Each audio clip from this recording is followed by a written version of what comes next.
Drones have been around for 125 years. The first drone patent, number 613-809, a method and apparatus for controlling mechanism of moving vessels or vehicles. Nikola Tesla used radio signals to steer a toy boat in New York's Madison Square Garden in 1898. People looked in amazement as if he was controlling the boat with his mind.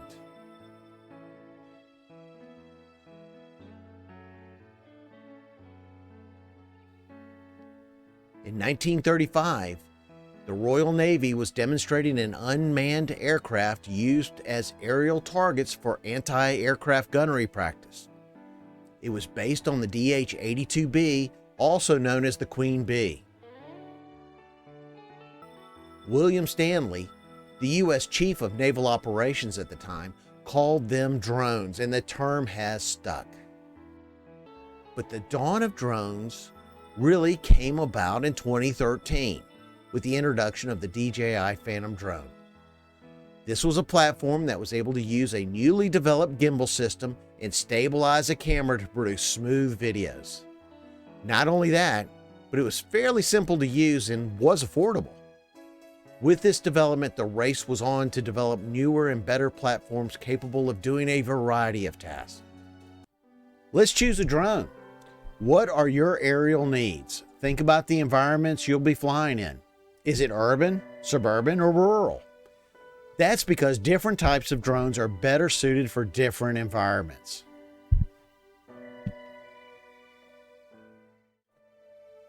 There are basically three types of drones that are used for aerial inspections. A fixed wing is basically shaped like an airplane and powered by one rotor. It can glide. A multi-rotor is a platform that has two or more rotors working together for flight and steering. It can hover. And then finally, a VTOL, vertical takeoff and landing craft, that can take off like a multi-rotor and glide like a fixed wing. The advantages to the multi-rotor drone is that they are easier to fly. They can land and take off in small spaces, and they can carry a variety of sensors. Multi-rotors are better suited for urban and suburban flying. They have the ability to get close to objects such as buildings. The main disadvantages to a multi-rotor drone is that it has a shorter time in the air, and this reduces some of the time for analysis. A fixed wing is good for larger inspection sites. Their advantages are that they can cover a larger amount of space by staying in the air longer. Fixed wing aircraft have the advantage of being able to glide so that you can conserve battery life. This makes this craft highly efficient on flying with one battery. It's perfect for use over rural properties. However, at this time, unless you have a waiver, you can't fly beyond line of sight.